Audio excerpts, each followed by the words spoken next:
दोस्तों नमस्कार, आपका स्वागत है हमारे इस YouTube चैनल अंकित आईएएस क्लासेस में।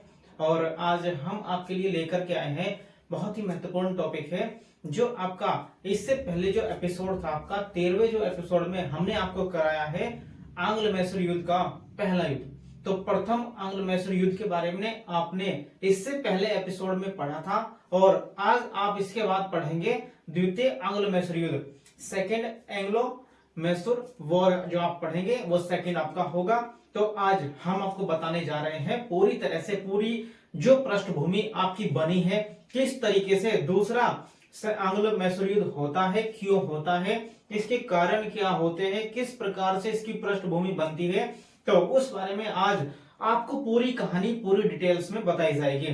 क्या कारण इसके हुए थे कि दूसरा आंग्ल मैसूर युद्ध हुआ था, क्योंकि इससे पहले जो आंग्ल मैसूर युद्ध हुआ उस आंग्ल मैसूर युद्ध में ये बात कर दी थी, जब मद्रास की संधि हुई तो मद्रास की संधि के तहत ये कहा गया था कि अब अंग्रेज अगर हैदर अली पर कोई भी तीसरी शक्ति अंग्रेजों के सिवा उससे अलग कोई भी अगर शक्ति हैदर अली पर आक्रमण करती है तो अंग्रेज हैदर अली का सहयोग करेंगे। तो यानी कि अंग्रेजों की सेना हैदर अली की तरफ से युद्ध करेगी। तो ये बात तय हो चुकी थी। लेकिन अब ये संधि, मद्रास की संधि हुई थी 1769 में, अब ये संधि हो गई।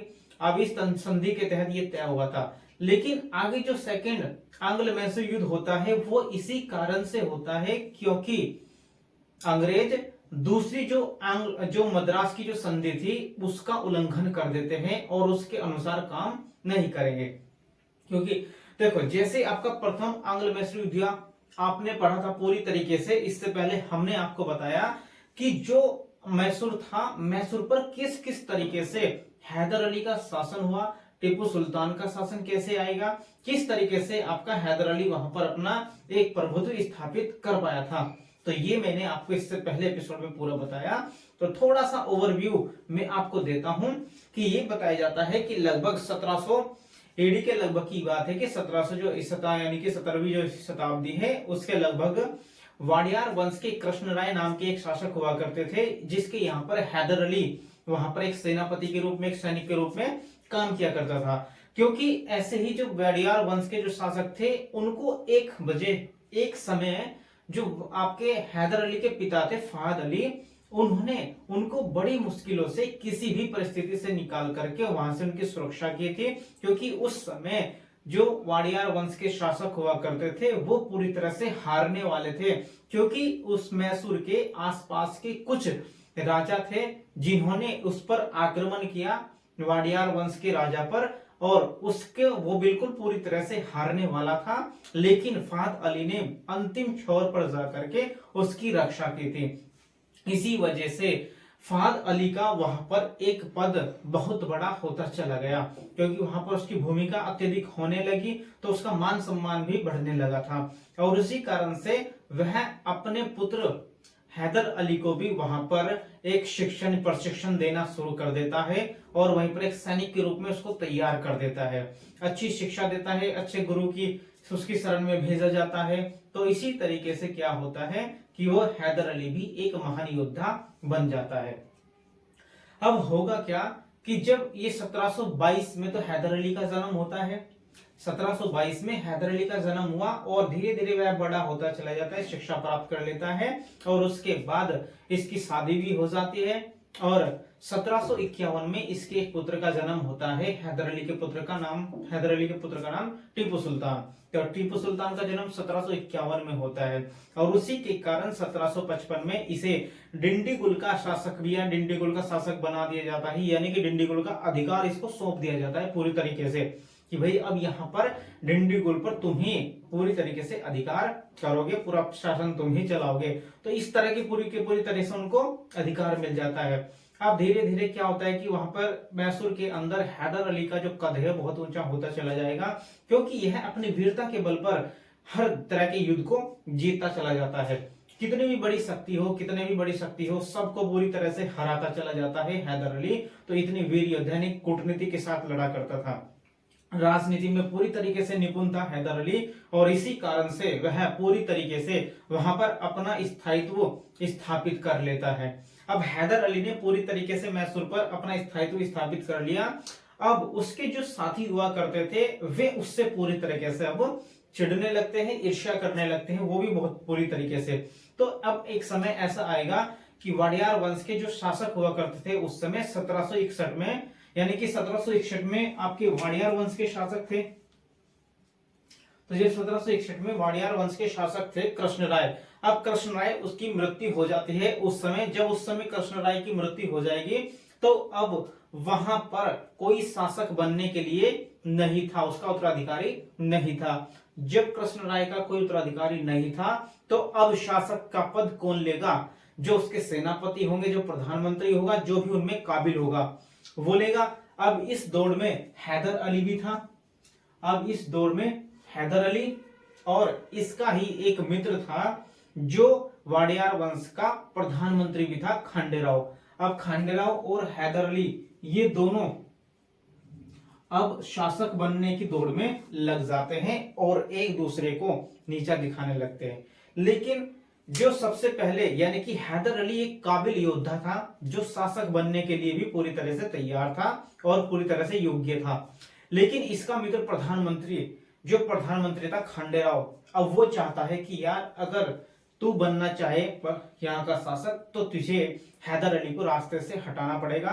तो वह हैदर अली को रास्ते से हटाने के लिए क्या करता है, 1761 के बाद वह इस पर एक आरोप लगा देता है, झूठा आरोप लगा देगा और कि इसने इस तरह का एक कारनामा किया और इसको सजा दी जाए। तो झूठे आरोप में उसको फंसा देगा और फंसा करके सजा देने के घोषणा कर देता है।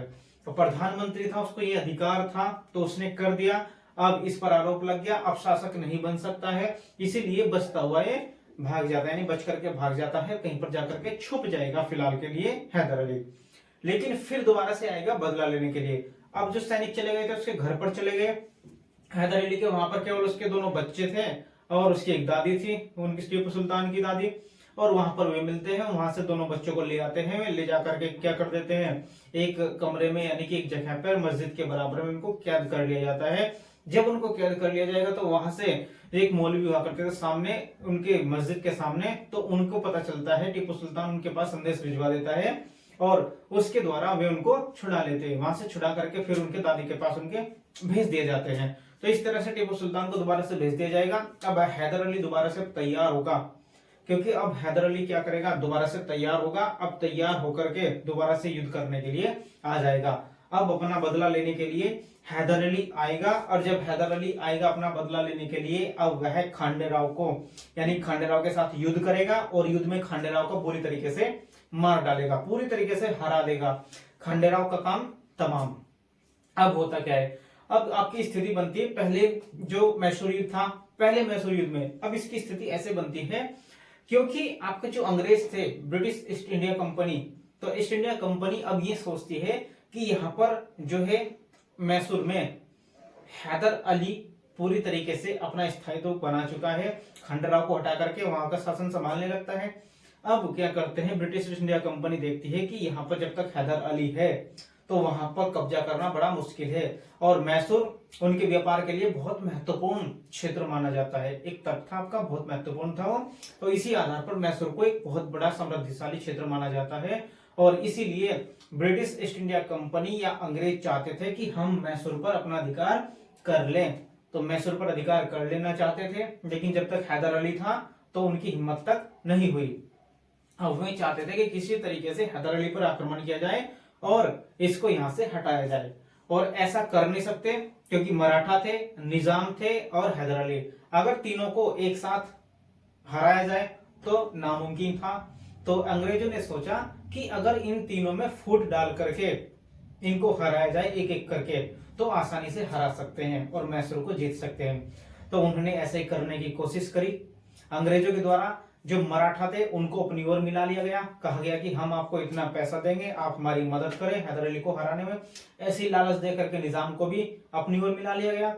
लेकिन जो आपके हैदर अली था और उसके साथ एक उसका जो मित्र पूर्णिया पंडित, वे जाकर के मराठाओं के पास चले जाते हैं और उनको सारी बात बता देते हैं और उनको अपनी ओर मिला लेते हैं और 30 लाख रुपए देने का वादा भी कर देते हैं कि हम आपको 30 लाख रुपए देंगे और आप अंग्रेजों का साथ मत दें।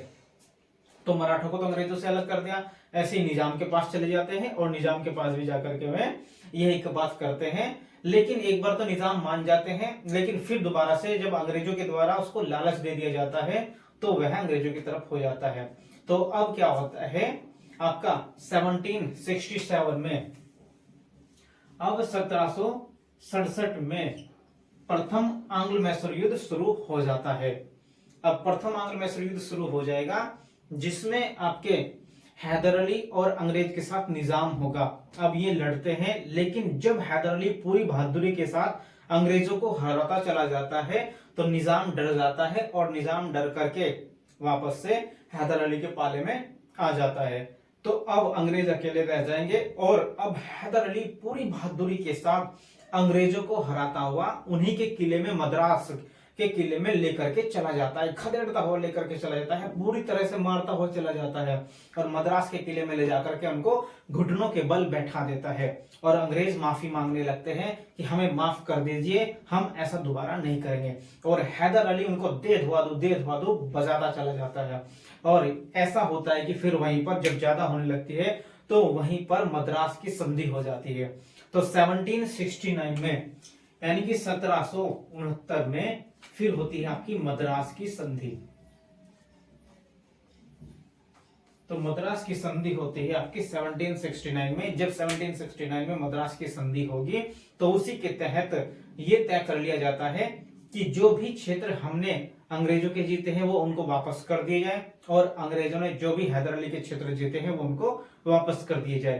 तो एक दूसरे के क्षेत्रों को वापस कर दिया गया और उसके बाद यह कह दिया गया कि अगर कोई भी हैदर अली पर आक्रमण करता है तो अंग्रेज अपनी सेना ले जाकर के उसकी मदद करेंगे। ये संधि में तय कर लिया जाता है।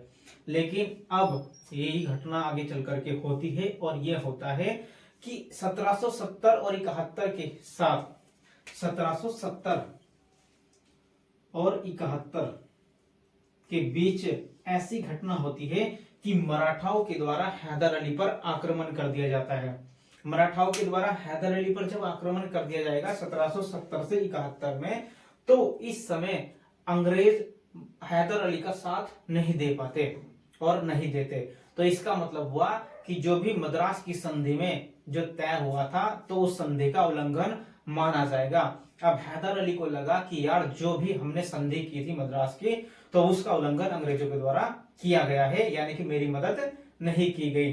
तो इसी कारण से अब हैदर अली अंग्रेजों को कोटेगा धर के अब उनके साथ युद्ध करेगा, उनको मारेगा पीटेगा, पूरी तरीके से ऐसा करेगा।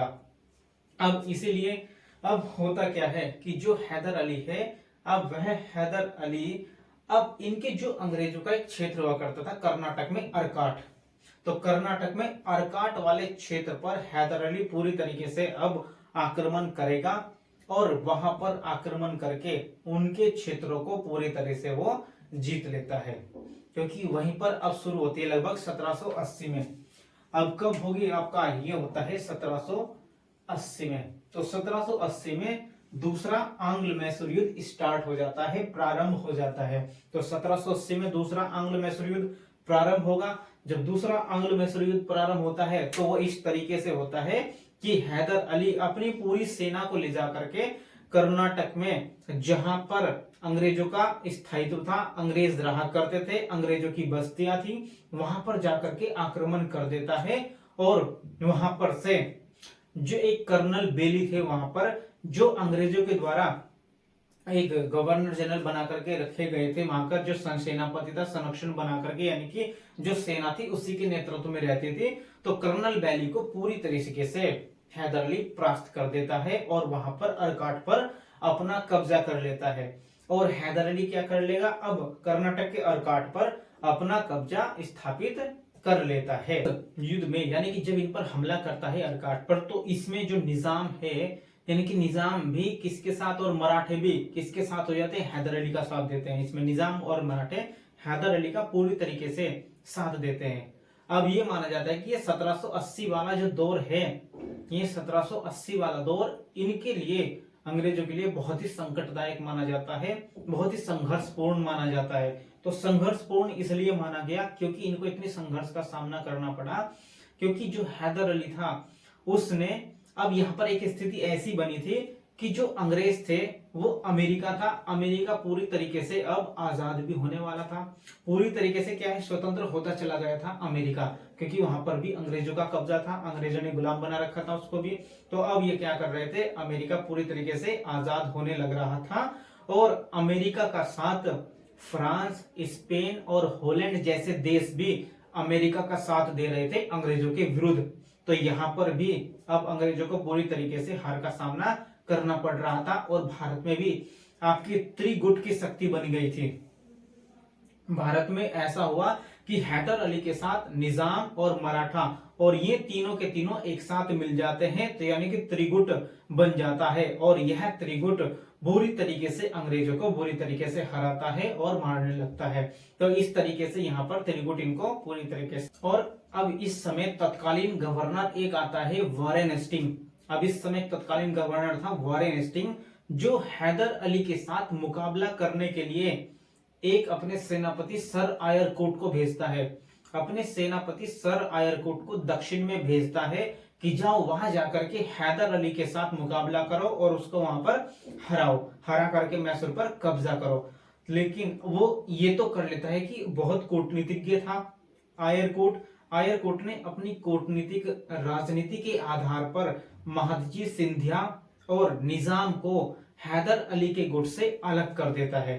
तो किसी तरीके से उसने कूटनीति का प्रयोग किया और उसको पूरी तरीके से उनको, यानी कि महादजी सिंधिया को और है उसको निजाम को हैदर अली से अलग कर लिया। अब हैदर अली अलग हो गया, लेकिन और उसको हैदर अली को यहाँ पर हरा भी दिया जाता है, लेकिन इसका मतलब ये नहीं कि हैदर अली पूरी तरीके से हार करके परास्त होकर के बैठ जाएगा। उसको अंग्रेजों को इतना लाभ इसका नहीं मिलता है, क्योंकि इसके बाद एक युद्ध और होगा।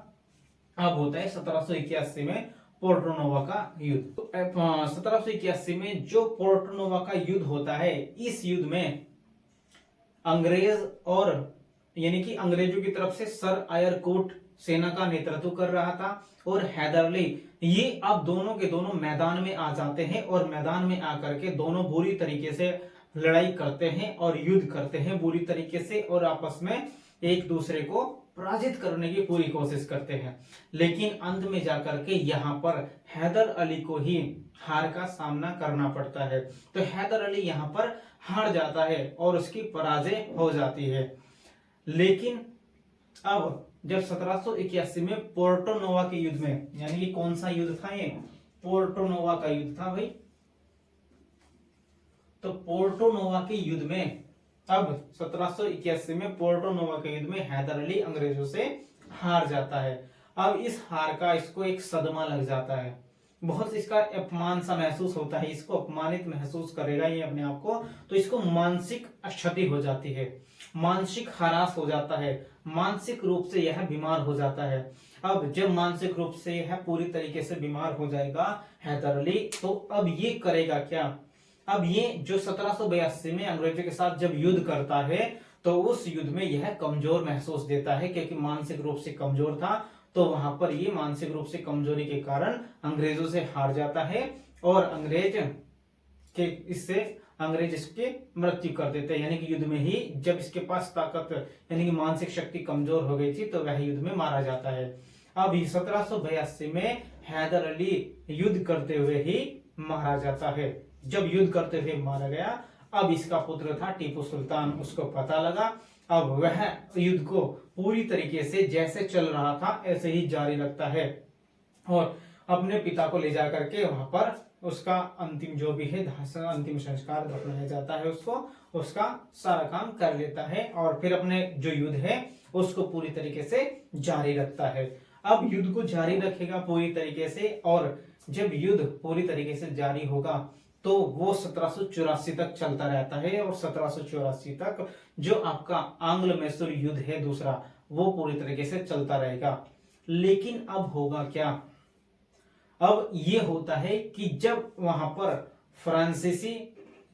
पर यूरोप में फ्रांसीसी युद्ध को शांत फ्रांसीसी इनसे अलग हो जाते हैं, क्योंकि जब यूरोप में तो इनका जो युद्ध चल रहा था वो शांत हो गया। अब यहाँ पर भी फ्रांसीसी हैदर अली से अलग होकर के अपना अलग हो जाते हैं और यहाँ पर जो है टीपू सुल्तान मतलब वो अकेला रह जाता है। तो इसीलिए अब टीपू सुल्तान और अंग्रेजों के बीच में एक मंगलोर की संधि हो जाती है 1784 में। अब 1784 में इन दोनों के बीच क्या होती है, अंग्रेजों और टीपू सुल्तान। तो 1784 में मंगलोर की संधि हो जाती है। जब 1784 में मंगलोर की संधि हो जाएगी तो मंगलोर की संधि में अब ये बातें कर दी जाती है कि कुछ क्षेत्र जो थे वो अधिकार टीपू सुल्तान को अंग्रेजों को देने पड़े थे व्यापार करने के लिए। तो व्यापार करने के लिए कुछ फ्री व्यापार के लिए अधिकार देना पड़ा और ये कहा गया, अंग्रेजों ने ये कहा कि अब हम जो है हैदर अली या मैसूर राज्य के साथ मित्रता जैसे संबंध को निभाएंगे। तो मित्रता जैसे संबंध को निभाएंगे इस बात का वादा कर करके अंग्रेज चल देते हैं, वो अपना काम करने लगते हैं, लेकिन आगे फिर तीसरे मैसूर युद्ध में इस तरह की स्थिति फिर बनेगी कि इनके बीच में तीसरा मैसूर युद्ध होगा। अब यहाँ पर तो मंगलोर की संधि के साथ पूरी तरीके से ये युद्ध आपका समाप्त हो जाता है। तो दूसरा आंग्ल मैसूर युद्ध यहाँ पर पूरी तरीके से समाप्त हो जाएगा। अब इसके बाद कुछ हम आपको नेक्स्ट एपिसोड में ही बताएंगे कि टीपू सुल्तान के बारे में बताएंगे कि भाई टीपू सुल्तान ने क्या क्या काम किए, किस तरीके से किए थे, क्योंकि अब जो 2 युद्ध होंगे वो टीपू सुल्तान के साथ ही होंगे अंग्रेजों के। ठीक है, ओके। तो आज इतना ही कर लेते हैं, इसको ध्यान से समझना है, ध्यान से पढ़ना है और पढ़ते रहो अच्छी तरीके से। और इस चैनल को लाइक भी करते रहें, सब्सक्राइब भी करते रहें। और आपका बहुत प्यार मिल रहा है, बहुत सहयोग आपका मिल रहा है, उसके लिए बहुत बहुत धन्यवाद।